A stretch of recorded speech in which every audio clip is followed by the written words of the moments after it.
헌법재판관 2명이 이제 새로 임명돼서 8인 체제가 된 헌법재판소, 윤석열 대통령 탄핵 심판 심리를 본격화할 예정입니다. 네, 내일 2차 변론 준비 기일이 예정돼 있는데요. 취재기자 연결해서 자세한 소식 들어보겠습니다. 김태원 기자. 네, 헌법재판소입니다. 네, 신규 재판관 2명이 취임식을 마치고 이제 본격적인 업무에 나선다고요? 네, 오늘 오전 헌재 대강당에서는 정계선, 조한창 신임 헌법재판관의 취임식이 진행됐습니다.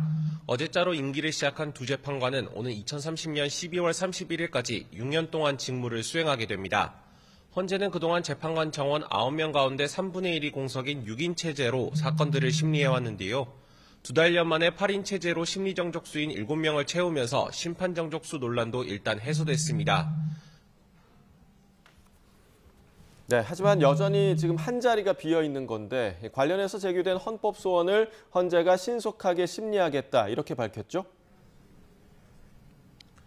네, 천재현 헌법재판소 공보관은 오늘 오후 열린 정기 브리핑에서 헌법재판관 임명권 불행사에 대한 위헌 확인 사건을 그제 전원재판부에 넘겼다고 밝혔습니다.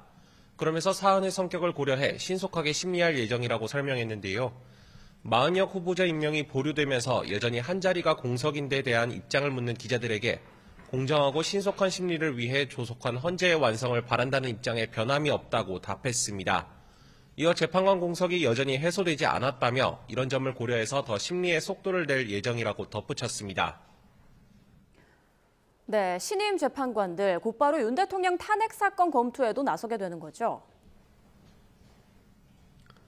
네, 헌재는 신임 재판관들이 곧바로 사건 심리에 투입될 예정이라고 설명했습니다.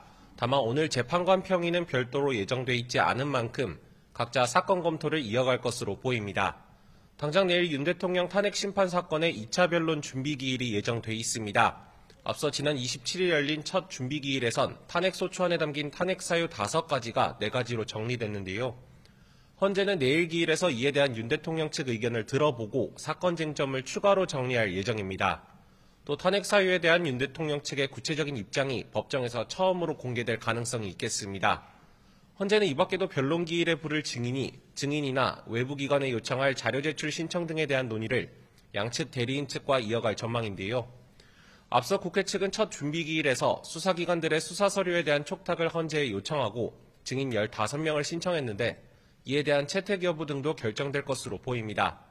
헌재는 앞으로도 몇 차례 준비 기일을 더 거친 뒤 본격적인 변론에 돌입할 것으로 예상됩니다. 지금까지 헌법재판소에서 YTN 김태원입니다.